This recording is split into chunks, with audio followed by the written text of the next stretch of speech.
are you listening to? Straight Talk with Kim and Carolyn.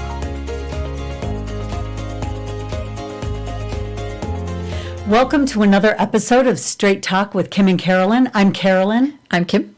Yes, so a lot of us are wondering, last year, 2021, we had elections, municipal elections that took place, and we had to rank our choices for city council, and I think that's mostly what it was. It's this new miraculous way of creating efficiencies in elections to avoid runoffs. Yes, and we were also told that it will make people nicer. So that if we have this, that everyone will want to be seen as the nice one so that you're ranked higher up and not at the bottom. Although we have somebody, Jiri Navratil, who I met on the campaign trail. His wife was a delegate, and Jiri and I connected quickly because he is from the country where I served my mission, actually. Oh, nice. Czechoslovakia, Czech Republic now. And so... So most of you will pronounce his name Jiri, but it's really Jiri. And you need to learn to roll your tongue, and then you can call him what he really is. But he has done an analysis of ranked choice voting, and we'll have him kind of tell us a little bit about his background and why he started looking at this. And let me just say quickly, there was legislation recently passed that would allow this as a pilot program for municipal elections. But interestingly enough, a pilot program, and there doesn't seem to be any investigation after the application. They send out a survey and ask people how they like it, and that is the entirety of the analysis, it seems. But Jiri's done a little bit more of an analysis. So Jiri, welcome to the show. Thank you for inviting me. I appreciate that. Yes. So tell us a little bit about your background. Well, first of all, is there going to be math in this show? A little too much. Okay. I promise only 2-digit numbers, okay? And he has not only simplified, I've watched a presentation that he put together on this a couple times. He's not only simplified it very much, but he has entertaining slides and ways to talk to those of us who are just normal human beings who do not have PhDs in mathematical subjects. So everything we need to know about ranked choice voting. Yes. Simplified. Simplified. Kate, tell us about yourself and why you started even looking at this, Jiri. Great, thanks. So first of all, I want to say I hope I won't scare all your audience with my weird accent, okay? Your followership will not plummet. So the story with me started personally early 2021. I'm a Draper resident, and I learned about the municipal council elections to be held as ranked choice voting in the ranked choice voting style, aka preferential voting. So that got me intrigued, and I'm by training a computer scientist. I have been working on machine learning and analyzing algorithms for more than 23 years. So it got me interested because I was thinking, now we're supposed to have this great flexibility of, instead of voting one vote per candidate, we can now express ourselves in a more flexible way, presumably. I'm curious how these ballots, ranked ballots, will be counted. Right? That's a good question, because if you don't know anything, you can think of possible ways, multiple possible ways how to do that. So I started looking into it and realized that the Utah pilot program is uniquely tying the concept of ranked choice to an algorithm called Instant Runoff Voting. And I'm going to be calling it IRV from now on. So IRV is the counting method behind ranked choice voting, which is RCV. So, and I want to actually explicitly say these are two different concepts or two different things. One is a concept, ranked choice, that's the front-end user side, where we can, rank our candidates. And the other is this back-end abacus, right? How we tally our votes. And pretty soon I realized that there are amazing, rather shocking properties of this algorithm. And I already knew that, okay, I have to look deeper, because this is somewhat mind-blowing, I would say, in how it behaves. That's one thing. The other thing I realized is that nobody knows and talks about that part of RCV. In fact, until the last day, whenever I ask somebody from our neighborhood and from different layers of society, most people would not be able to explain to me how the IRV works, how the votes are counted. So that was an interesting thing. And basically, I felt that there is a huge gap in terms of this RCV story, right? We have the front end where we have surveys. We ask people how they are, how they voted, how they feel about it, are they happy with it? But then nobody looks at the behavior of the counting. Are we actually counting the right thing? Are we getting sensible results? To best of my knowledge, this has not been done and looked into. So I decided to start a systematic analysis of what is happening with our votes. And now, there was a very Yirshi, let me just say, you had trouble getting some of this data, correct? In the state of Utah? So now, right. So exactly, I was standing in front of the challenge. Now, I know that there were already back then, I knew that this IRV algorithm can produce very paradoxical results. But all of it was kind of hypothetical, right? To explain that to people, okay, hypothetically, this could have happened, that's very difficult. So I wanted to get data. I contacted the Salt Lake County clerk's office, and basically since late November, right after the elections, and January came, February came, and nothing was moving. They were basically, let's say very hesitant or negative or not really paying attention.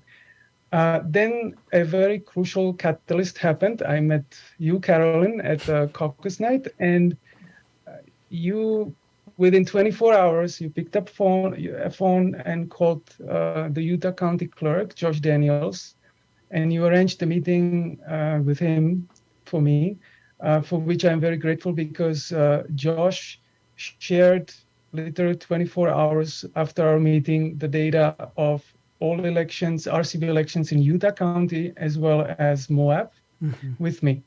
So that gave really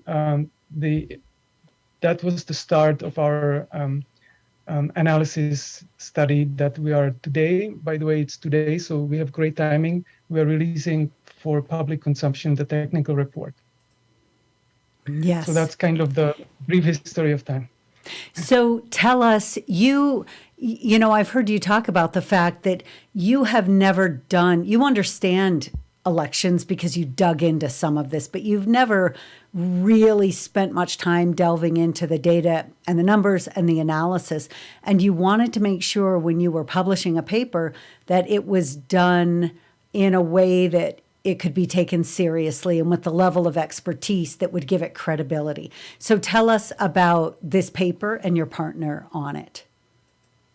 So I joined forces with Professor Warren Smith, who is the founder of the Center for Range Voting.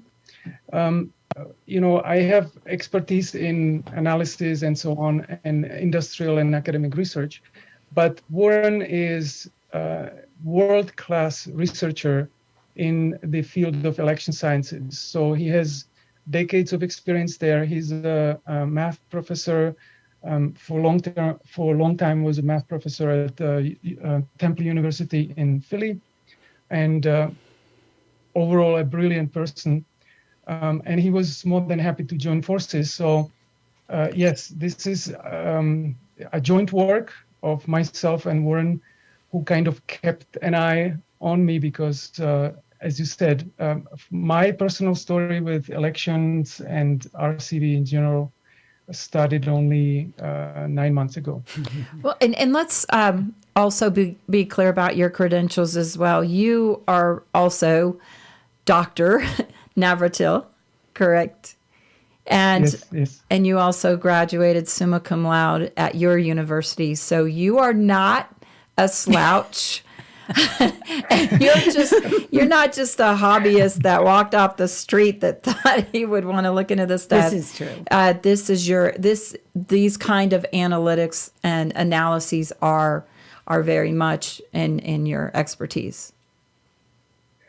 Yes, that is true. I actually find it a very fortunate combination because a lot of the field where my expertise lies is signal processing, speech recognition, language recognition, machine translation, and a lot of the algorithms there can be reused as tricks to penetrate these problems of IRV, because there are very computationally intensive problems. If you want to find a certain pathology, you would, if you were looking for it naively, you would really exceed the computational power of this planet. So you have to find clever tricks how to cut through. And it so turns out, fortunately, that my background helped there. So it was a good combination with Warren. So tell us about your findings. Okay, so I would maybe give 3 punchlines, and then we can drill deeper. Okay. Wherever your interest lies. First, so here are our findings. Number 1, we found, which was kind of surprising, we were really after pathologists, but we found as a number 1 problem, significant issues with ballots. Ballot discarded ballots, truncated ballots that were kind of had to be rectified. And these high percentages tell, at least to me, that if I look at the patterns of why they were discarded, that voters were significantly confused with this method. So we might kind of not think about it, but to rank 7 people in Draper or 9 people in Sandy is actually quite a challenge for a lot of people. We don't really think about it that deeply, but ranking 9 items or 9 candidates seems to present a significant challenge. And a lot of the ballots were actually discarded in a sad way.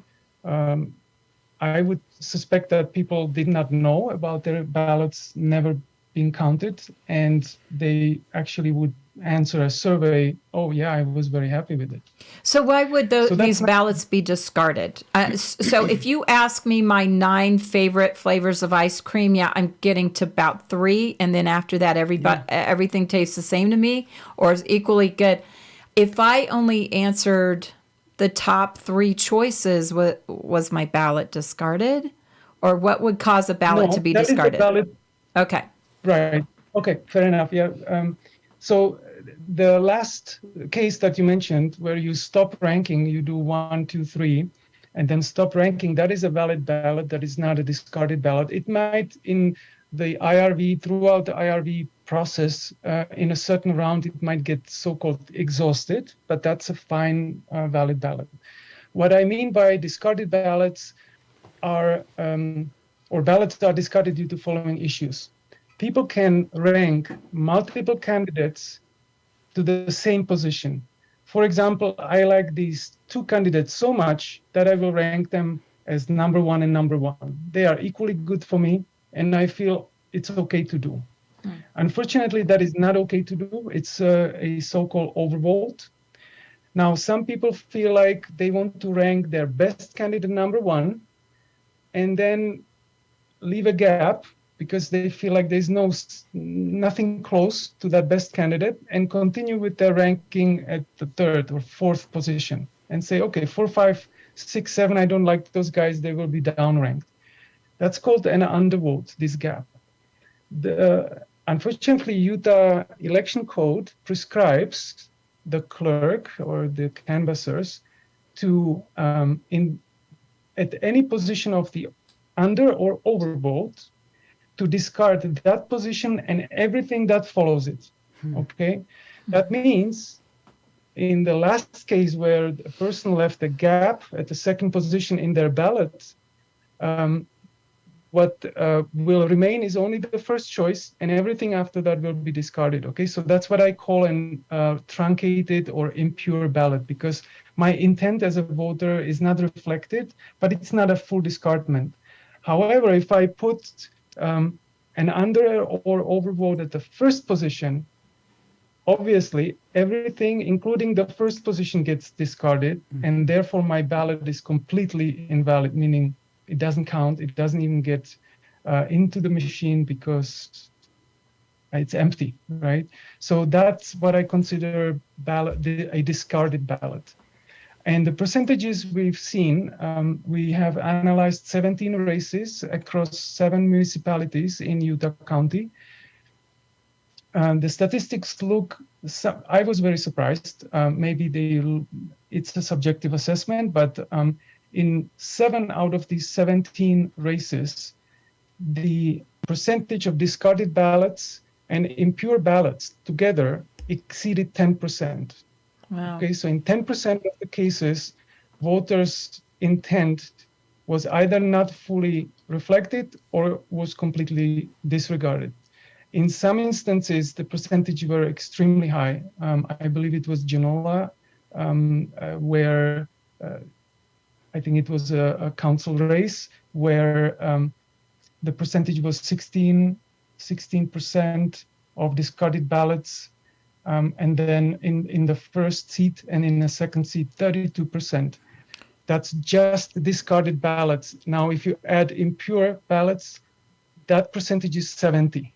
Okay, so something went really wrong in those extreme cases, but overall, 7 out of 7. Can you repeat those numbers there? So we have 17 races. The percentage of discarded ballots and impure ballots, of course, varies by municipality and by the particular race. Now we have a table 1 specifically in our report where all of this is listed. But I like to emphasize that in 7 out of the 17, the 2 percentages, if you add them together, exceeded 10%. Because for me, 10% sounded like a really pain threshold. So in 7 out of 17 races, we had a significant voter confusion. Okay, you said for the first, in Genola, possibly Genola, that the first position, first council seat, there were the first 2. council seat, 1 and 2. 1 and 2, but the second had an error of about. Yeah. I can give you the exact numbers. So Genola Council seat 1 had 16.6% of discarded ballots and 41.5% of impure ballots. Somebody left a gap somewhere, okay? Genola Council seat 2, now that's a whopper for me, 32.8% discarded ballots, never made it. Plus 41.9% of impure ballots. So if you add them together, that's 74%. Okay, that's what I thought you said, 70-something percent. Holy moly. So that's definitely in margins of wins and losses. Yeah.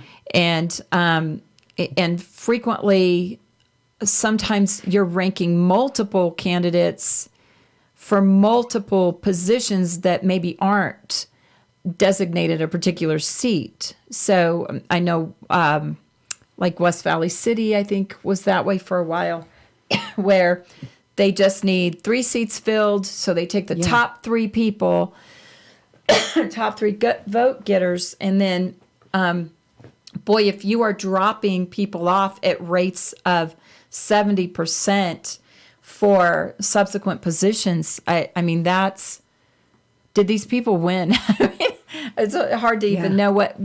So what does this mean in the outcomes? Well, I think it's very painful to see that statistic. What does that mean? I guess, speculate, but it means that democracy kind of collapses there, and the election results are, more questionable, although I don't want to necessarily comment on it more than just my subjective opinion. Yeah. But this statistic is what it is. Okay. Go ahead, Kim. So that's the problem initially with just the ballots, with people not understanding fully how to complete their ballot and make sure that all of their choices count, all of the choices they want to making them count. But did you have other? Well, and let me just make a comment on that, though, because truly, to Yirshi's point, you may have a front runner and you may want to rank other people, but you want to rank them low, you're not allowed to do that if you don't list a number 2 and a 3 and a 4. I have a problem with that because as a voter, I may not have anybody I want ranked number 2 or 3 or 4, but I may want to explicitly put certain people down at the bottom. And Jiri will cover some other data and statistics that show us how that can impact races too, who we put at the bottom and where sometimes can actually help them. This gets weird, but I will say that really takes away my ability as a voter to have some flexibility in how I want to prioritize people or not. I may not, like I said, want a second, third, fourth choice, but I want a 6 and 7. And I, as a voter, if we're ranking, I ought to have the right to be able to do that. Well, and so before we move on to some of the more technical aspects, the option is a runoff, right? Yes. I mean, the historical option has been runoff elections. So if someone doesn't get quite, 50% plus, then you go on to a second round. And to me, I have always been a supporter of the runoff.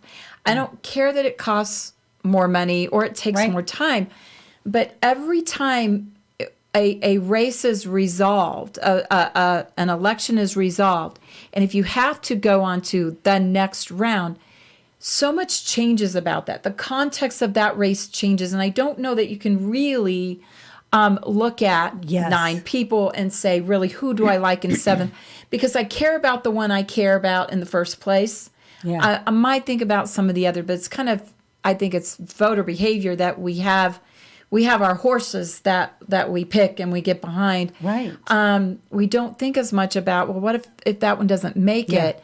But if you put a runoff election in front of me, it's a primary runoff or whatever, I am looking differently at my new choices now. Yes. It's a whole different, it's more the cognitive, heuristic algorithm instead of your mechanical and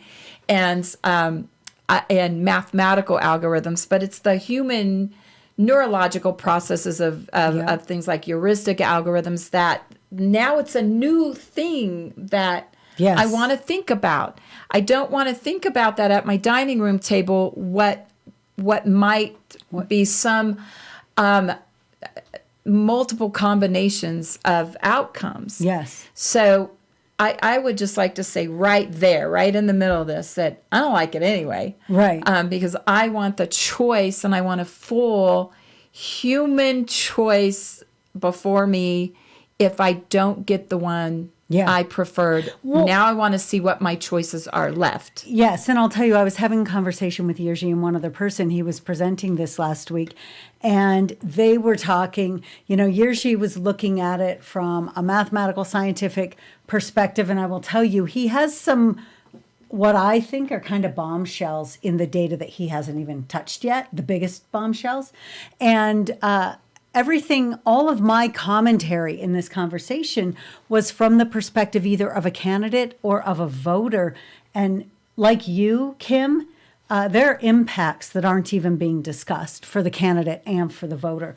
But from Jiri's perspective as a scientist with the data itself, it is stunning enough. So would you tell us some of, I think you said there were 3 things and you hit 1. So give us your other 2. So the number 2 is that we found several serious paradoxes. I would call them pathologies. In technical terms, they are called monotonicity failure. I'll explain. Participation failure, 2 types of participation failure, and the failure to elect consensus winner. In technical literature, you will also find the term Condorcet winner. So these are all pretty serious, and then quite a number of minor phenomena that are kind of rather unpleasant, but we can, I guess we can put them aside for now. Maybe I should, in order to explain what this monotonicity beast is, maybe I could just say, if you just look at it as an analogy to plain plurality elections. Now imagine if I tell you that there were 3 candidates, A, B, C, and A won with 50 votes, small election, B 40 votes, and C 10 votes, okay? Whatever the numbers are. And now imagine that I would tell you, well, but I look at the data and I know that if you add 2 more votes for the winner, so the winner would have 52, the winner would lose. At that point, you would, you would give me a big question mark face, right? Right. Or just run away, you're crazy, and go away. But really, the analogy is one-to-one to what is happening in IRV, except it's not so obvious. And I want to, maybe now is the time if I could share go your through slide. the numbers, right? So let me start sharing screen. I want to, sorry, bear with me. So I will tell you a story, a tale, once upon a time style of tale.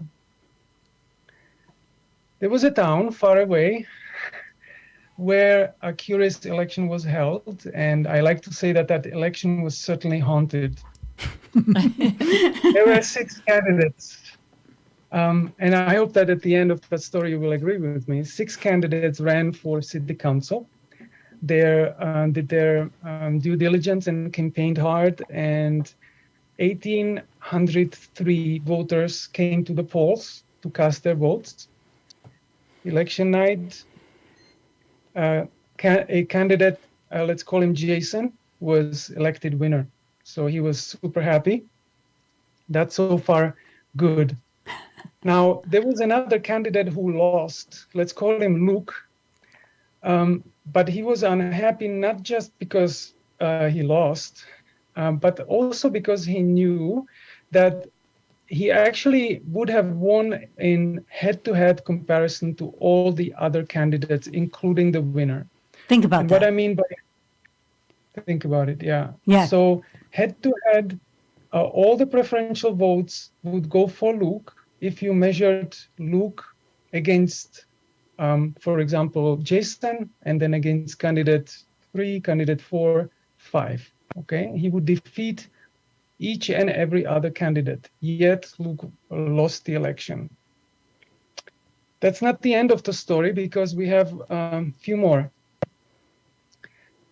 If 3 voters who cast their votes changed that vote in favor of the winner, remember Jason would have lost. So that kind of ties back to what I said in that analogy, okay?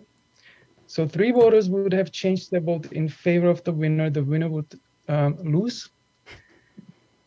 This one is actually even worse. If 3 voters who voted against Jason had not showed up at the polls, Jason would have lost.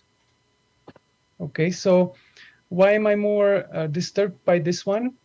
It is because these people should have stayed at home, right? They voted against Jason. And if they didn't show up, he would have lost. But they did show up, so he won. This is disturbing because, and this is an example of a participation failure of type A, because we are telling people, you may not necessarily want to vote. That's what it implies. And unfortunately, there was a participation failure of type B, and that goes like this. If 765 additional voters showed up voting against Luke, remember Luke was one of the losers, Luke would have won.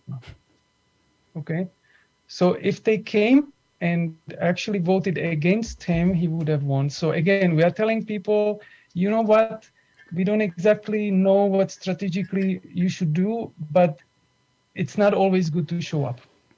That's what it means. So one of the things that we talk about in ranked choice voting is campaign for the number 2 spot, because you might win as the number two person, which seems so counterintuitive to democracy, to elections, to say you might win by asking everybody to vote for you as their second choice. And that's just so antithetical to how we believe our democracy is supposed to work. Right. Well, I that's think- antithetical to how most of us expect it to work and Right. want it to work. Right. Okay. Yershi, any others So on there? one more bullet. Okay, so there is one more phenomenon that in this haunted election that occurred, and that is that if one of the losers, Josie, dropped out, the winner, Jason, would have lost. Now that in election happens all the time, right? We call them spoilers, and if they drop out, they would have changed the outcome of the election. However, this was an IRV election, and you might remember that the one of the main arguments for IRV is that it avoids spoilers. Right. Yep. Spoiler is a big argument for adopting IRV, but we found a case like this, which is by definition a spoiler effect. And now I won't make it a secret anymore. This town was Moab, and this happened in less than a year ago in the 2021 elections. So this is sort of like nicely put summary of some of the findings that present non-monotonicity failure, which is this case where more voters for a winner make the winner lose. That's like more is less. 2 participation failures, spoiler effect, but also this consensus failure to elect consensus winner. And if you speak with someone, let's say, who is convinced that IRV is the way to go, they will tell you, well, nothing is perfect, but failure to elect a consensus winner is considered a very bad quality of a counting mechanism. It has happened in the past, in past elections, most notably in Burlington, Vermont. And if you search up Burlington, Vermont, ranked choice voting failure or something like that, you will find that it was back then a huge blow up all over the news because it's a property that we just don't want to have in a good counting method. Right. So, Yershi, we will post this study. Thank you so much for sharing those things with us. We will post this study, and I would love to maybe also post a your presentation, digging into some more of this stuff with your explanations. I think that would be great for us to have up. So yeah, like there were all of these failures and all of these anomalies in the Moab election. And when you see all of that, wait, if more people had voted against one guy, he would have won. And if more people had voted for the winner, he would have lost. Like 3 more people had voted for the winner, he would have lost. And Yershi has a lot of other slides that kind of walk through step by step each one of these things. And I think that our listeners would find those interesting. So I do think that it would be nice to have the actual presentation. So I'm going to talk to you about that afterward, Jiri, about maybe if you could put something like that together that we could share with people, that where you just run through your actual presentation with all of the slides presented so that you're explaining to people as they go. And then I think when they look at the report, if they want to dig into that further, I think it's a lot easier to understand what's there. Well, let me just ask, though, this question. Had this election in Moab occurred as successive runoffs, would the outcome have been different? Well, I can only speculate, but I have to say that I agree with what you said previously. We do not behave statically, right? We do not. I don't believe I vote in a way that I can predict 9 or 8 rounds of instant runoff. I will preferably vote in primaries to choose to narrow down the number of candidates and then go into main elections and maybe runoffs in order to maintain the majority. So I think the outcome would have been different, but again, that's Well, a okay, wild speculation. or let me ask it a different way. The person who came out in the number one position with ranked choice voting, would he have been in the number one position moving forward to a successive runoff? Or would he maybe have been in a second place? Or That is a good question. It's tricky because a runoff, if you define runoff, only two candidates go there, then it might not necessarily happen. the runoff taking the top couple of Top two. vote getters and moving them forward to a runoff, where Right. it appears that Jason got the most votes, but Yes. would he have? Would that have been the case if Jason and Luke was the other moved forward to a runoff? Would Jason have been the top of that ballot as having the most votes? If we take the ballots as cast, then the answer is yes. The question is if people would not go through the ranking and cast regular plain plurality type of ballots, I do not know if that would have been the case, because that election was relatively close. Yeah, and back to your point though, Kim, if I voted for somebody other than those two who move on, who knows how I'm going to vote when it's a runoff between those two?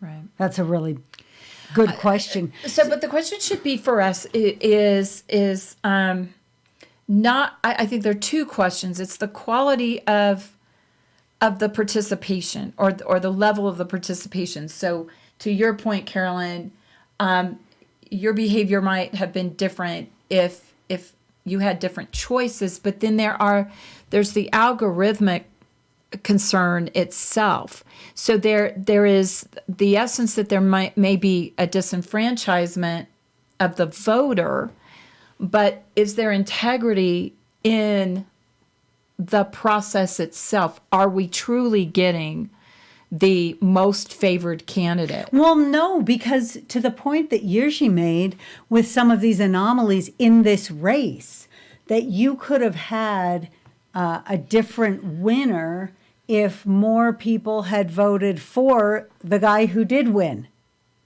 if a set number of Right. people did that. So no, there's no transparency, there's no understanding, And then there's no that is assurance to the public. Then that is a disenfranchisement of the voter. It is. If the person who ends up the victor was not the most favored by the most people. And let me which is say what this. election should be. The person who is the most favored of the most people. Yeah. And let me also say that we have a lot of people who support RCV. And I know that Jiri's analysis is on IRV, not the RCV. But if we're talking just even the RCV portion, if we're told, well, right now we have the spoilers and we have people who are elected without a majority of the vote. Well, there will be people in this process elected without a majority of the vote as well, correct, Jiri? Well, in fact, one of the analyses was on, the main claim also, among others, for IRV is that it guarantees majority. Yeah. But then it does not mention the fact that the majority is defined as majority among those who end up in the last round, among the ballots that survived till the last round. Right. So we actually looked at it, and I believe in four races, the outcome was not a true majority if you actually count the number of ballots that were cast as opposed to number of ballots that were not exhausted. So that's one thing. The other thing is, since you mentioned disenfranchisement, there is also this weird property that IRV has that you can cast in a multi-seat election where you have seat one race. They run IRV, determine the winner, then remove the winner from all ballots and run IRV again in order to determine who wins the seat number 2. Okay, that's happens in many of the council races.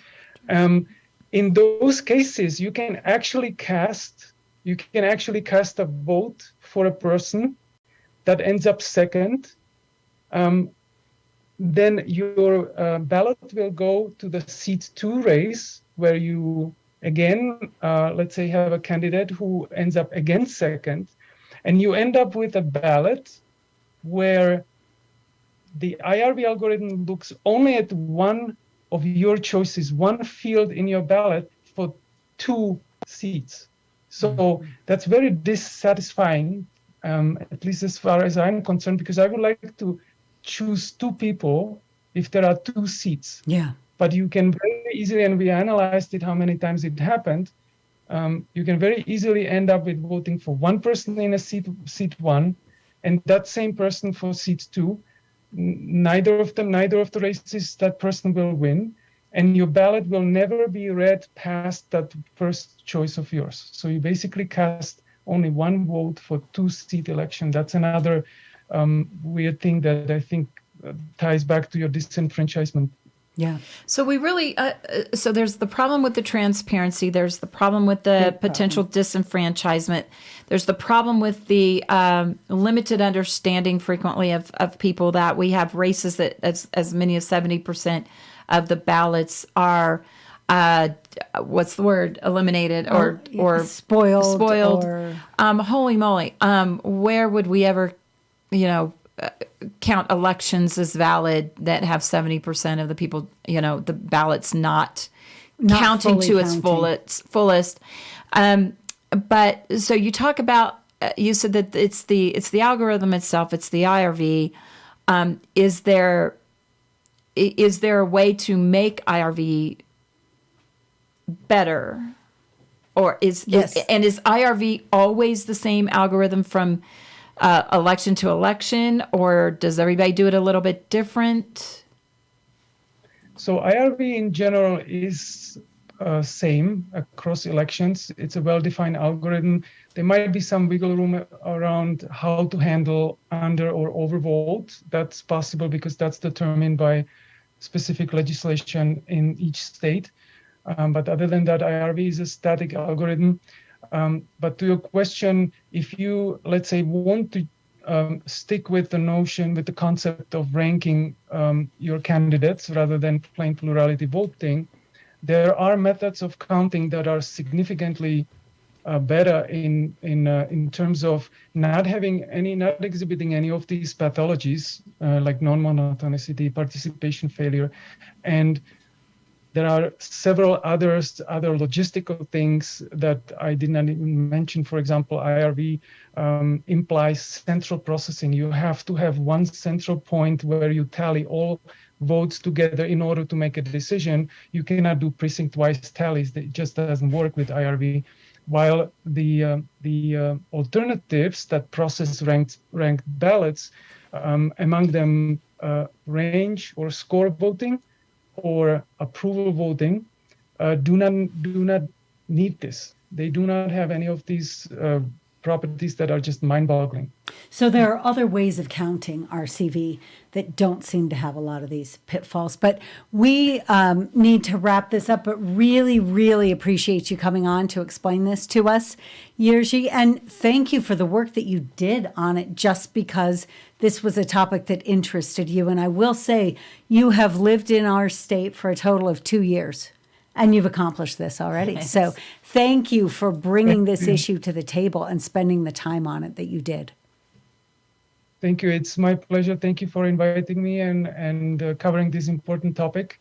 I just wanted to mention that the report is out today, and I will give you the link, I guess, yes, after the podcast. Yes, absolutely. Thank you so much. Thank you so much. Thank you. So I have more questions now. I know, so many. So, okay, so we definitely need to have that link, and I want to go and study this more, because when I was in the legislature, we passed the allowance for the pilots for municipal elections. I didn't like it. I didn't love it. I love the sponsor. who I know really was a good, solid conservative. Who It was sponsored Mark it? Roberts. Is this Representative Mark Roberts? And however, I really struggled to keep my brain Yeah. wrapped around it. But they had very, very simplified graphics for here's what happens from round to round, and you drop off these votes, and they Yeah. move up. So it makes sense in theory, but In it theory. looks like what we're finding out is it doesn't work in reality. And it's not auditable. I have a huge problem with that. Well, we don't audit elections anyway because that would be oh, unpatriotic. elections aren't auditable. Yeah. Oh, I that- forgot. Yeah. If you Okay. ask for an audit Yeah. for an election, then you're treasonous. You and, are treasonous. Yeah, we don't audit elections. But anyway. yeah, thank you for joining us for another episode of Straight Talk with Kim and Carolyn. Please follow us, like us, share us. You can find us anywhere you find your podcasts, also on Rumble, Facebook, YouTube. And I think that should do it.